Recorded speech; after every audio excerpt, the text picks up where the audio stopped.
The other day I shared this post that someone shared on Facebook that said the average dog owner spends about $28, $29 a month on dog food. That made me laugh because I don't know who they were talking to, but when I read the article, it was 5,000 dog owners. Okay, so there are millions in the US, billions around the globe. But on top of that, they don't tell you the size of their dog. So in my mind, I'm wondering if it was 5,000 people that own Chihuahuas.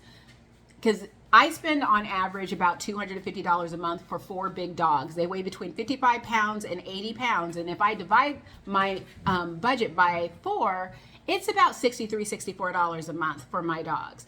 If my dogs weigh 10 pounds, yeah, I would be spending a fraction of what I do right now. So this inspired me to ask the question, how much do you spend on dog food each month? And I was astounded by the responses that I got because they range from anywhere from $75 all the way up to $1,000, and with $1,000 being someone who has many dogs.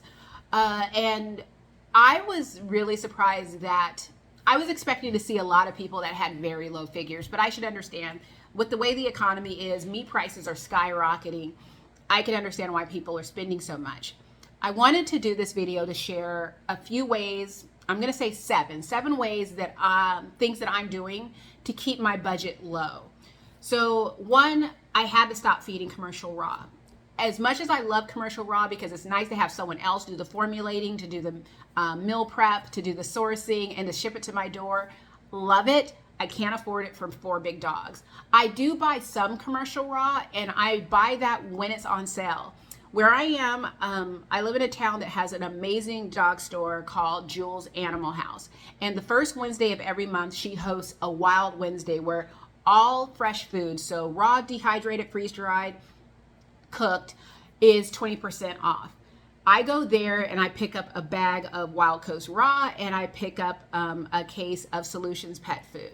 And that is my commercial raw for the month. I buy those for my senior dog because he's pretty particular about his diet, but I don't buy enough for all 4 of my dogs, just for him. And it will last a long time because it is just for one dog.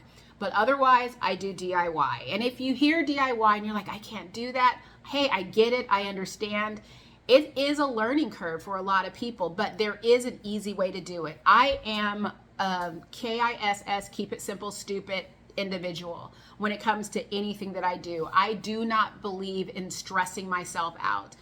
So I use a base mix. I start with 80-10-10 and I mix in a base mix. If you have questions on that, I do have a video that goes into more detail on how I mix the two together, and I'm happy to do another one and a third one beyond that just to show you guys what I do. It is so easy, and yes, for my dogs, this is meeting their nutritional needs. I know this because I've had my recipes reviewed by a canine nutritionist, and I've had my dogs nutrient tested. I also use an animal diet formulator software called Animal Diet Formulator Software. I have 2 videos about that explaining, giving you like an idea of what it looks like. One goes into detail where it shows me making a recipe. One just shows what the new update is for 2023.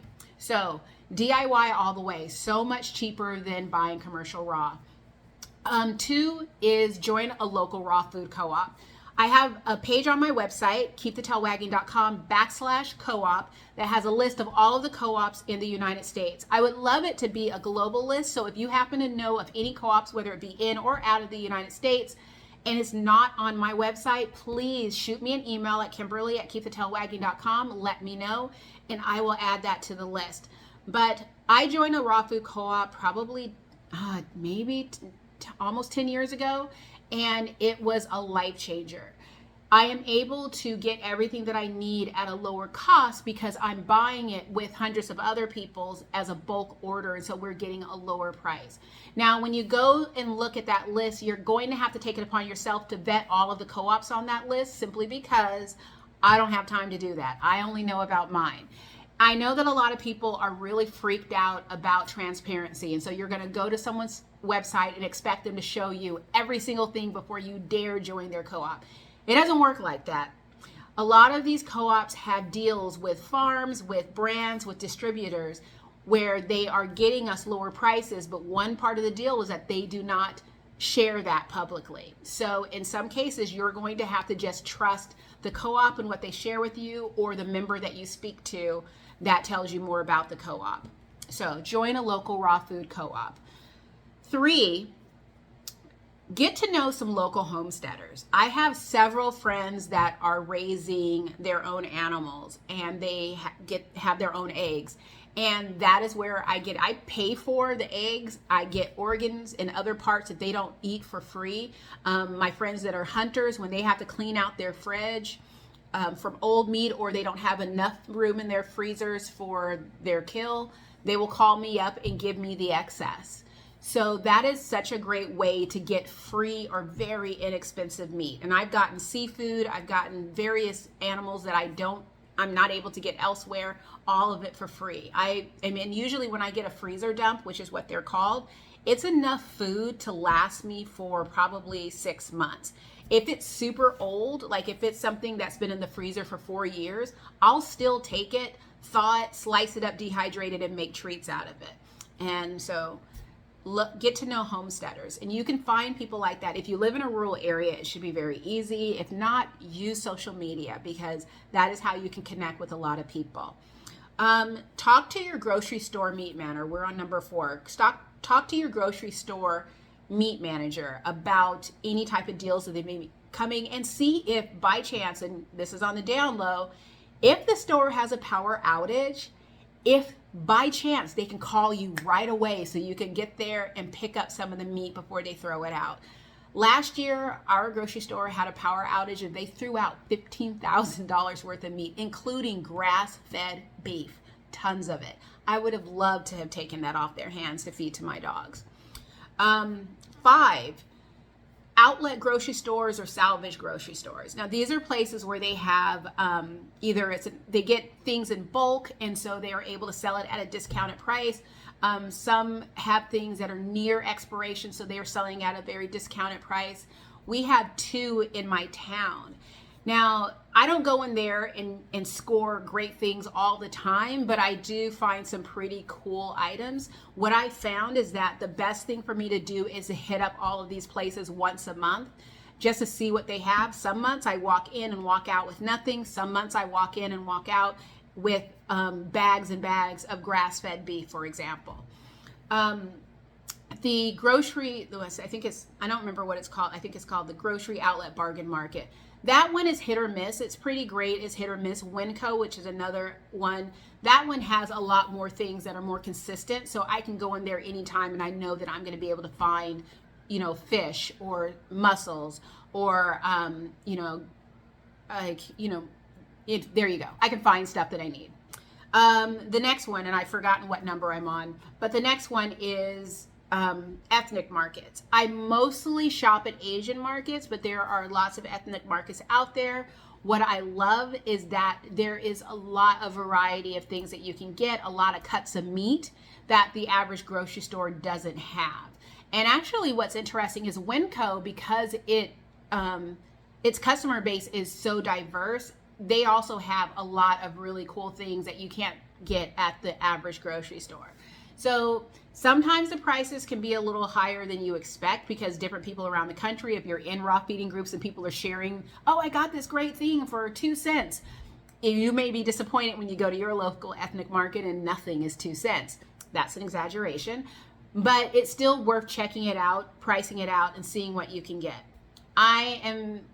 It's tempting to go crazy sometimes, but really think about what you buy before you buy it, because not everything is going to be nutritious for your dog, if that makes any sense. I used to think that, for instance, beef lungs were super nutritious for our dogs. But when you go and look at the nutrient profile of beef lungs, yes, there are nutrients there, but it's not as nutritious as other cuts of meat.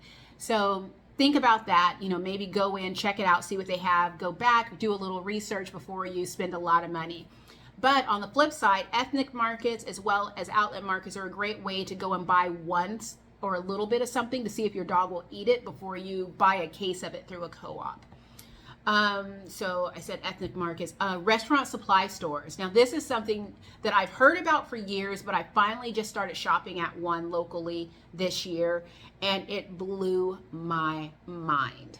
I was probably in this store for an hour digging through freezers, trying to get the best sizes and prices on the things that I was buying. What I love about the restaurant supply store is that their inventory is steady. So it's not like they're going to have duck this month, but I probably won't see it again for 6 months.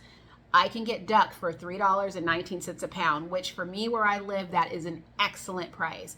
I have found so many other things at the restaurant supply store at a low price that I can try with my dogs. Similar to the outlet market and the Asian market, I really like the ability to buy 1 or 2 things to try it out with my dog before I buy a case of it through the co-op. But in some cases, buying at the restaurant supply store is cheaper than buying it through my co-op. I don't get as much variety as I do through my co-op, but I do get a better deal on what is at the restaurant supply store. So definitely look and see if there's one near you. The one I shop at is called US Foods Chef Store.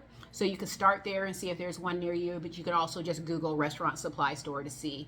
I think there's one that's actually called restaurant supply store or something similar, but definitely a great place to check out. And then finally, to wrap this up, check out your local butcher, because I've noticed over the past decade, a lot of butchers have realized that people are feeding their dogs a raw food diet. So what they're doing is they're taking the trims and everything and they're mixing up a little bit like a supplemental feeding type grind for dog owners. And this is something that you can buy, mix in with a base mix. I use Dr. Harvey's alternating between Raw Vibrance and Paradigm, and boom, you have a great meal for your dog. So definitely check in with your butcher to see if that's something that they order or if it's something they offer or they would continue offering. So these aren't all guaranteed to save you hundreds of dollars, but they can at least get you started if you are looking for ways to cut back on money.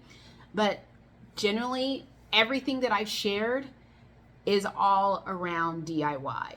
There are a few ways to save money on commercial raw, but it's just not a whole heck of a lot.